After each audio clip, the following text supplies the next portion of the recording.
Something's broken in the new car market. Manufacturers keep raising prices, buyers keep walking away, and now some of the most hyped cars of the year are racking up dust, with market data showing exactly how bad it's gotten. But the story behind these numbers is even darker. What's really killing these models? Why are even premium brands sitting stagnant? And how many more cars are about to follow? Stay with us, because this doesn't just expose mistakes, it shows you how to avoid your own. Infiniti QX55. Stylish but stale. It was supposed to be Infiniti's comeback. Sleek, modern, and right in line with the coupe-styled sport utility vehicle trend that buyers were eating up. The Infiniti QX55 entered the spotlight with hopes of standing toe-to-toe with the likes of the BMW X4 and the Mercedes-Benz GLC Coupe. On paper, it had the silhouette, the badge, and just enough tech to seem relevant, but peel back the outer layer, and the cracks start to show fast. The problem begins under the skin. The QX55 rides on the same platform as the QX50, a foundation first introduced in the year 2019.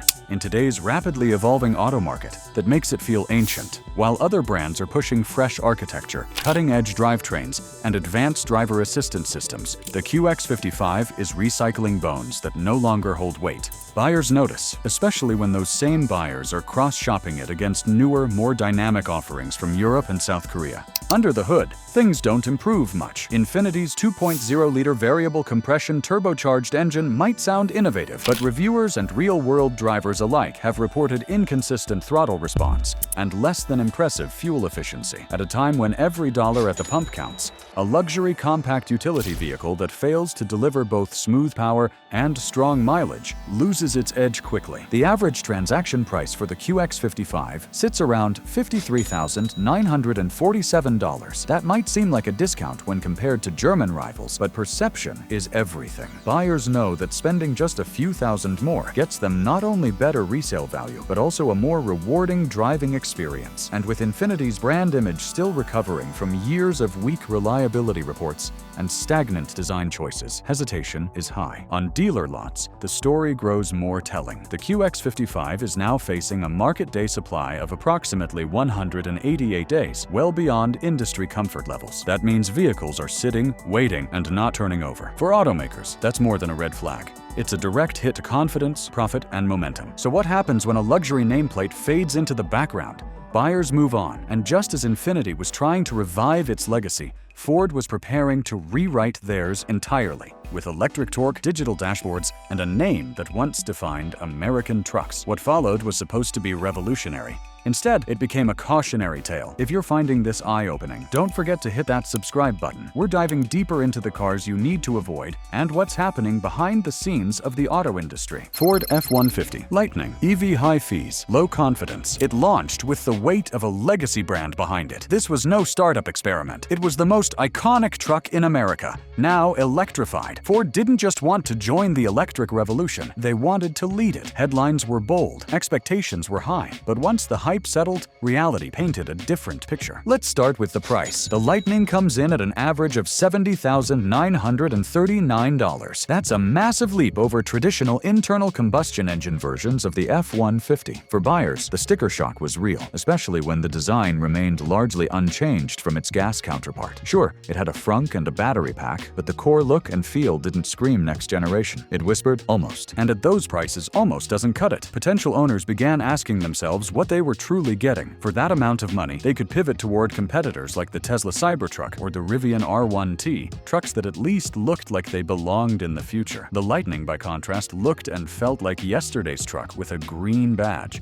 Then came the functional drawbacks. Real-world usability raised concerns that Ford couldn't ignore. Towing heavy loads, something that defines the truck-buying audience, caused the battery to deplete at alarming rates. For many, that single issue made the Lightning a non-starter. Truck buyers need utility they can rely on, not performance that drops off the moment you put it to work. And the reliability woes only made things worse. A major recall hit the Lightning lineup due to potential steering system failure and the threat of battery fire risk from short circuits. Those aren't just quality issues, they're safety concerns. Combine those with a cooling market for electric vehicles, and it's easy to see why Ford is now struggling to move inventory. According to market data, over 9,000 Lightning units are sitting idle across the country. The truck currently suffers from a market day supply of approximately 190 days. That's a significant slowdown for a vehicle that was once forecasted to reshape the pickup segment. What began as a bold new chapter for Ford now reads like a warning. The Lightning had the branding, the ambition, and the attention. What it lacked was the refinement, reliability, and trust needed to convert those headlines into loyal ownership. As manufacturers sprint toward electrification, not every model crosses the finish line with grace. Some stumble, dragged down by price, performance gaps, and public perception. And while the industry continues its push, another automaker was quietly reworking a familiar name, hoping to capture family buyers. But even that didn't go as planned. The next chapter belongs to Nissan and its updated Murano. A nameplate once known for comfort now faces a different kind of silence. Nissan Murano. Premium features, premium failure. After years of sitting quietly in the background, Nissan gave this mid-size crossover a significant redesign for 2025. The look is sharper, the technology inside is flashier, and on paper, it seemed like a long overdue refresh. Buyers are greeted with dual 12.3-inch digital screens, massaging seats, and a sleek design inspired by Nissan's electric Ariya. On the surface, it looked like a winner, a modern crossover for families who wanted a little style with their space. But the excitement ends there. Dig just a little deeper, and the cracks start to show. Instead of pushing forward with a strong powertrain, Nissan swapped the old 3.5-liter V6 for a 2.0-liter turbocharged four-cylinder engine. It's quieter and smoother, but lacks the authority and torque many longtime buyers appreciated. The automatic transmission attempts to mask the drop in power, but experienced drivers can feel the difference, especially when climbing hills or merging at high speeds. Then there's the bigger issue: Nissan's brand reputation. After years of internal turmoil, financial instability, and widespread concerns over build quality, the automaker is still rebuilding consumer trust. Many customers still associate the brand with reliability doubts and inconsistent dealer support. That legacy doesn't just disappear with a few screens and new headlights. The Murano, despite its updates, still wears that reputation. The market has responded accordingly. Dealerships across the United States are currently sitting on an average supply of 234 days' worth of Murano inventory. Over 20,000 units remain unsold, silently lined up on dealer lots. It's a glaring red flag for a vehicle that should be flying off shelves in a segment known for high demand. Buyers today want reliability, resale value, and a name they can trust. And the Murano is struggling to offer all three. Even with premium features, consumer hesitation is winning out. The 2025 Murano entered the market with big promises, but price and perception are working against it. It might look modern on the outside, but trust, once lost, isn't rebuilt overnight. While Nissan wrestles with its image, another once-beloved American icon finds itself in an eerily similar position. The muscle car that once ruled the streets is now stalling in showrooms. Dodge Charger, muscle car left in neutral. There was a time when this name was untouchable, a symbol of raw American muscle, tire-shredding power, and unapologetic style. For gearheads, the sound of a Hemi V8 roaring to life was pure adrenaline. But in 2025, the Charger's dominance is fading. What was once a crown jewel of street performance is now collecting dust. Showroom data confirms the decline. The Charger is currently burdened with a market supply lasting 312 days. An astonishing backlog in a segment that once thrived on rapid turnover. Dealerships are feeling the pressure as this muscle car loses traction. It's not just one bad sales month, it's a steady erosion of interest. Why? The writing has been on the wall for some time. Buyers are shifting towards electric vehicles and crossover sport utility vehicles that promise more practicality without sacrificing performance. The Charger, for all its muscle-bound appeal, hasn't kept up with that change. It's big, it's thirsty, and it offers little in terms of fuel efficiency or modern tech integration.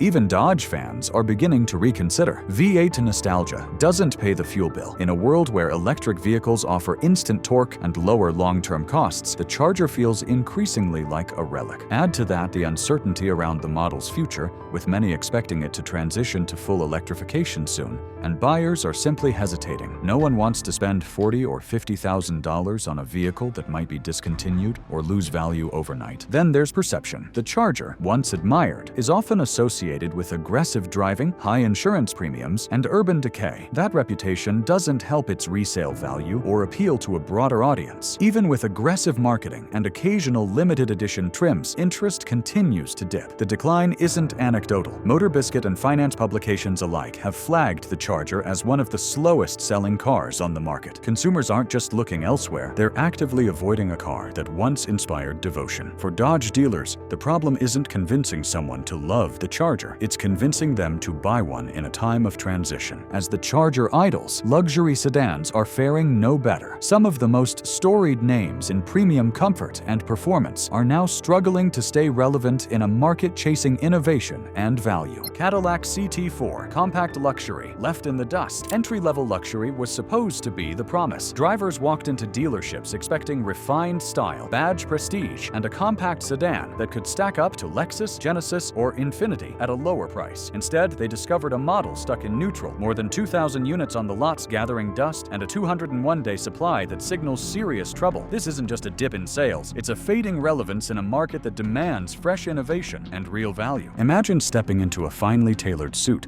only to realize it's made from synthetic fibers. That's how this compact luxury offering feels compared to its rivals. Lexus interiors exude warmth. Genesis cabins feel technologically ahead. Their hybrids and turbocharged engines deliver smooth, powerful performance at every turn. By contrast, this car is driving undercooked, held back by its dated architecture and aging software. With no full redesign since 2020, it's clear that engineering innovation long ago plateaued. Its competition, meanwhile, is racing into the next generation with new platforms, advanced driver assistance systems, and hybrid electrics. Owners who took the leap are already feeling the pinch. Complaints include laggy touchscreens, unclear voice commands, and a sound system that lacks depth. The four-cylinder engine, once tuned to balance performance and efficiency, stutters in comparison to newer twin-scroll turbo engines in rival sedans. Reliability reports surfaced citing minor but consistent paint and trim issues, symptoms of parts no longer meeting evolving quality standards. Behind the badging, people began asking, did I just buy a slightly upgraded commuter? In a bid to revive interest, dealerships cut prices and dangled financing deals.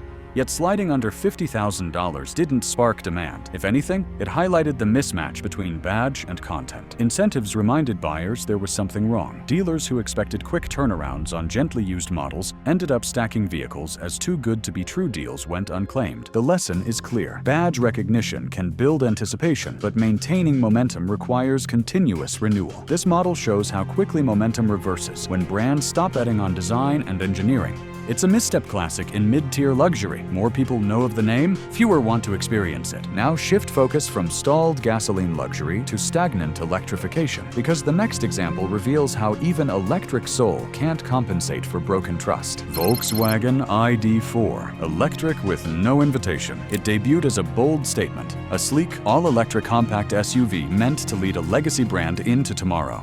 Sites covered it, fans celebrated it, and executives built up confidence. Instead, it became emblematic of today's unforgiving auto market. With 297 days supply and inventory frozen, American lots are burdened by literal emptiness, electric promise unmet. Buyers who lined up expecting seamless digital luxury got frustration in return. Infotainment screens freezing mid-navigation, Bluetooth connections dropping mid-conversation, voice controls that misunderstand basic commands. Even simple tasks, plugging in a charge, became tests, as stiff latch mechanisms left users wrestling with unwieldy cables. It was not a glitch, it was a pattern. An irony looms large. A vehicle marketed for its leading-edge tech betrayed by the very systems meant to define it.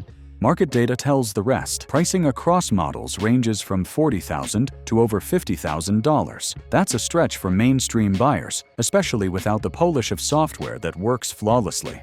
Other electric SUVs began pulling ahead by offering more stable interfaces, quicker charging, and extended warranties. Tesla continues to dominate charging infrastructure with user-friendly supercharger networks. Legacy manufacturers like Hyundai and Kia won points by bundling features that this model either lacks or implements poorly. In a market where trust forms through everyday interactions, a frozen screen or delayed response becomes a deal-breaker. Revealed vulnerabilities were more than software. They strongly shifted consumer expectations. Early adopters once forgave minor flaws. Now patience has reached its limit. Electric vehicles have entered a maturity phase where polish and dependability trump novelty. As flickering screens became the norm, sales sank. Critical reviewers began marking it down, not for design, but for experience. One frustrated customer described feeling like I was riding a time-delayed operating system. This signals a dramatic pivot in the EV landscape. Making the future attractive is no longer enough. Brands must deliver products that work exactly as promised. Legacy manufacturers, in particular, must recognize that trust is fragile. Every software freeze, every charging hiccup chips away at reputational equity. And once that momentum stalls, reversing course becomes expensive. Across both models, whether gasoline or electric, a stark principle emerges. Consumers demand substance. A prestigious badge or environmental promise carries weight only when execution builds reliability and delight. Cars that fall short sink fast, and as inventory builds, so does corporate risk. The market is speaking, and ignoring it could cost more than a miscalculated redesign. Audi A6, aging amid a quiet shift. Everyone was impressed by this one. It was even once the gold standard for luxury sedans. It offered balanced handling, understated elegance,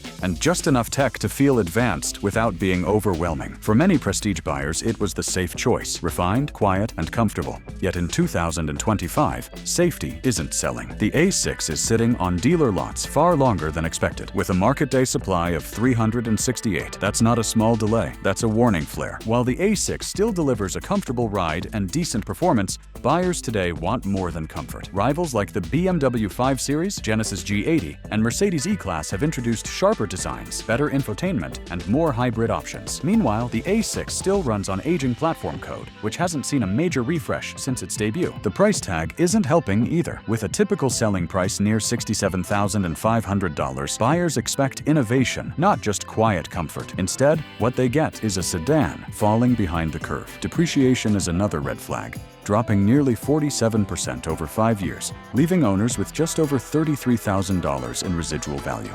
That's a hard pill to swallow in a market where resale matters more than ever. And then there's the bigger trend. Crossovers are eating sedans alive. Buyers who once defaulted to cars like the A6 now lean toward higher riding models like the Audi Q5 or Lexus RX. More cargo space, a better view of the road, and fewer compromises. It's easy to see why the shift is happening. Even Audi seems to be phasing the A6 out, with plans for an electric replacement already underway. That leaves the current model in limbo. It's not obsolete, but it's not the future either, and buyers can sense that. As a result, dealers are left holding the bag. This reality isn't unique to Audi. Across the industry, sedans are becoming harder to sell unless they come with standout features, massive brand loyalty, or extremely competitive pricing. The A6, unfortunately, ticks none of those boxes anymore. It's dependable, it's refined, but in today's aggressive, tech-forward luxury segment, that just isn't enough. As the A6 quietly drifts out of favor, something more surprising is happening across the same showroom. A compact luxury electric vehicle that should have represented the future is now crashing into the same wall of buyer hesitation. Audi Q4 e-tron, luxury EV that didn't deliver. At first glance, it looks like it has everything going for it. Sharp styling, premium branding, the credibility of one of Germany's most trusted manufacturers. But behind the LED headlights and minimalist dashboard lies a deeper problem. The Q4 e-tron is not delivering the ownership experience that buyers were promised. As of this year, it's sitting with a market day supply of 271, and over 2,500 units remain unsold. For a new electric vehicle, that kind of inventory pileup sends a clear message. Something's off. The core issue is substance. Shoppers entering the luxury electric vehicle market are not just looking for style or a recognizable badge. They want reliability, smooth integration of technology, and confidence in long-term value. The Q4 e-tron stumbles on all three. Real-world owners have reported a range of software issues, from glitchy infotainment systems to unresponsive navigation and charging port malfunctions. When your car is supposed to be the cutting edge of tech, and that tech doesn't work, it's not a minor inconvenience, it's a deal-breaker. Ride quality has also come under fire. While Audi has traditionally delivered a supple, composed driving experience, the Q4 e-tron has received complaints about uneven suspension tuning and inconsistent regenerative braking. Combine that with interior materials that feel more mid-tier Volkswagen than upper-tier Audi, and the Q4 e-tron begins to look like a compromise dressed up in premium clothes. Buyers expect more when they're being asked to pay north of $50,000. The competition is only making things worse. The Tesla Model Y remains a dominant force with better range, faster charging infrastructure, and a tighter software ecosystem. Meanwhile, Hyundai's Ioniq 5 and Kia's EV6 are offering similar or better performance for less money, along with more modern design and, surprisingly, premium cabins. These aren't just alternatives, they're threats. When a car like the Q4 e-tron fails to clearly outshine the alternatives, it fades into the noise. There's also the pressure of being a transitional product. Buyers know that Audi is just beginning its electric journey, and they're hesitant to invest in what may feel like a first draft. Whether fair or not, the Q4 e-tron is being judged as a test balloon, not a final statement. That judgment weighs heavily on resale value and long-term confidence. As crossover electric vehicles flood the market, differentiation becomes everything. And right now, the Q4 e-tron is not making a strong enough case to stand out. It lacks the Tesla ecosystem advantage. It lacks the punchy pricing of Korean rivals. It lacks the raw innovation of upcoming Chinese models like those from BYD or NIO. In the end, it's offering an expensive badge with a middling experience. And that's not enough anymore. This isn't just a story about one electric vehicle. It's part of a larger story of shifting expectations, rising costs, and the vanishing patience of luxury buyers. And if even a vehicle with Audi's reputation and design polish can struggle like this, it raises a bigger question. What happens when even the trucks built to lead the market start to fall behind? Because that's exactly what we'll explore next. Ram 2500. Heavy-duty, heavy oversupply. Once seen as the king of capability, this truck has quietly become one of the biggest disappointments on American dealer lots. After a highly publicized redesign, expectations were sky-high. A refreshed exterior, upgraded interior materials, new technology, and reworked powertrain options promised to breathe new life into the heavy-duty workhorse. Yet the reality on the ground tells a different story, one that's leaving dealers anxious and buyers hesitant. With a staggering 392 days of unsold inventory sitting across the country, the Ram 2500 is officially the slowest-selling vehicle in the nation. More than 8,000 trucks remain untouched, collecting dust while other models roll off lots with ease. It's not for lack of capability. The truck can still tow, haul, and climb with the best of them. It's not even about quality. Build improvements are evident. So what happened? The issue lies in perception versus pricing. Many dealers, confident in the truck's long-standing reputation, refuse to offer deep discounts. Even as economic conditions worsened, average transaction prices skyrocketed, often pushing beyond the $70,000 mark once destination fees and add-ons were factored in. For a segment built on loyalty and utility, that was a major misstep. Buyers who once traded in their old Ram models every few years began to hesitate. Incomes didn't rise, but monthly payments did, thanks to rising interest rates and tighter credit standards. Then there's the competition. Ford's Super Duty line continues to dominate rural and commercial sectors. Chevrolet's Silverado 2500 has improved steadily in reliability rankings. Even GMC, with its Sierra counterpart, is drawing in first-time truck buyers. Ram's advantage in ride comfort and interior luxury hasn't been enough to tip the scales, especially when functionality is king in this class. What's even more telling is how dealers have responded. While showroom salespeople talk up the Ram's tech and torque,